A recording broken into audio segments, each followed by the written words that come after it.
And then you're going to get into a lot of kind of desperate selling as people try to buy market share. And that's never good for the industry's profitability. Typically, though, those type of supply shocks are only fairly short-lived, but I prefer to do without it. Nick Riley from General Motors Europe there at the Geneva Auto Show. Good talking to you again, Nick. Well, a world away from luxury cars and sustainable energies is Kyrgyzstan, facing a spring of discontent. Food prices are soaring, unemployment is rampant, and the nation is at risk of defaulting on its external debt. Have a look at this from Robin Forestier-Walker now on a nation struggling to get a grip on its economy. Poverty flourishes in the shadow of these mountains. The ramshackle town of AlJazeera, population 15,000, the houses were built illegally on private land by rural poor seeking opportunity just outside the capital Bishkek. The Doronov family has no running water, no electricity, and no local school to educate the children. Times are hard. Food price inflation is the highest in the region, up as much as 40% from this time a year ago. After the revolution in April last year, it looked as if the fortunes of the people in this town had changed because suddenly electricity pylons began to appear. But after the elections and the formation of the new coalition government, the work ceased. And the people here remain cut off, not just from the grid, but from the wider society. One explanation is that there is no public money to finish projects like this. The government plans to increase the budget this year by up to 30%, but acknowledges substantial problems. We have a budget with a deficit and a stagnant economy. Our first priority has been to stabilise the economy through elaborate mechanisms that could provide us with results this year. That includes raising tax revenues, but by some estimates, as much as 70 to 80% of all the money in Kyrgyzstan flows through the underground economy. And critics say this, above all, must be addressed. They're not trying to, work with the current situation that we have with the grey economy and see how we can attract those businesses, those entrepreneurs, to come into the official sector and start paying taxes. The quick fix for Kyrgyzstan will inevitably be aid and loans from international donors, but that means continuing dependency and debt, while towns like AlJazeera remain a symbol of sickness at the root of the Kyrgyz economy. Now, the continuing unrest we see in the Middle East has its roots in the lack of jobs for the growing young population. Now, the Spanish Prime Minister, José Luis Rodríguez Zapatero, says Europe should create a bank to support emerging democracies.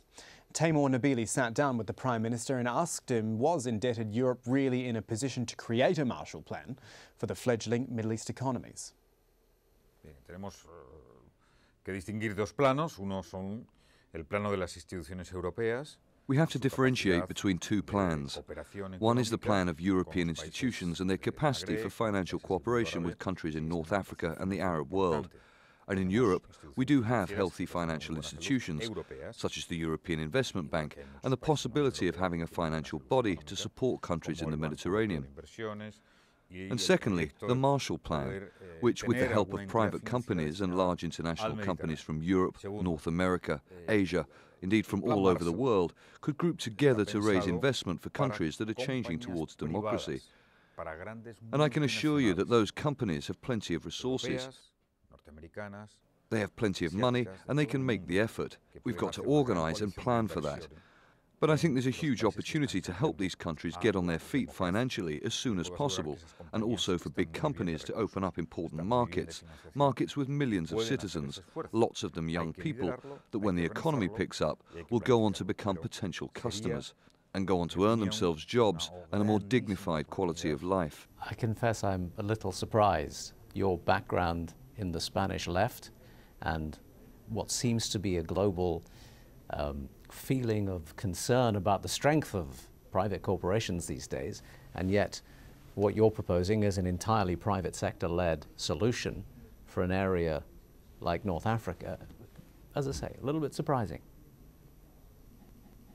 No, a A mí me sorprendería si dijera que fueran a apoyar a países ricos. I'd be surprised if you suggested I was going to support rich countries, but we're talking about countries with a high percentage of unemployment and poverty, like Egypt, where nearly half the population gets by on €1 a day. So it's good that large international companies can invest and create wealth. There's politics and there's politics. Bill Gates is one of the richest men in the world, but he's also one of the men that invests the most in the fight against malaria and hunger. That's forward-thinking politics. What wouldn't be forward-thinking would be for me to ask Bill Gates to invest in rich countries and areas where people have everything they need. But asking big companies to invest where it's needed is forward-thinking politics, and if we achieve it, it will be a really good thing for those countries and their young people. Because as you correctly said earlier, at the moment our countries have huge budget limitations. We have huge fiscal limitations, and big companies are the ones with less limitations because they have more funds and more credit. So we've got to call on them to make an effort, in a social and a historical sense. That isn't easy, but we have to try.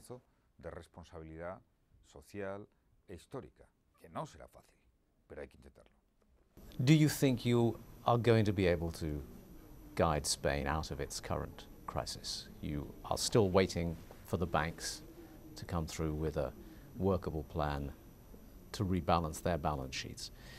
And your banks are heavily indebted to a property sector that is still going down.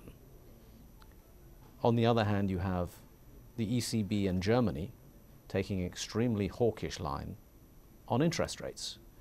And if those rates go up, that is going to magnify your problems. How much control and how much leeway do you have right now to save the Spanish economy? Sí, seguro que vamos a salir de la crisis económica. I am sure we will get out of the financial crisis. The economy has already started to grow. We're making large reforms. We're reorganizing the economy. We can guarantee the stability of the financial system, which has held up very well throughout the financial crisis. The Spanish system has a good method of regulation and it's secure. Our big challenge is to complete all the necessary changes. We've almost finished making the fundamental reforms, so now our challenge is to create jobs again, to generate confidence. That's the big challenge. But the stability of debt, the stability of growth, the fact that there's no going back from the recession, and the stability of the financial system, I can guarantee all of those. Now what we've got to do is finance the recovery, boost growth, and create more jobs, which is our main problem. It's been a tough battle.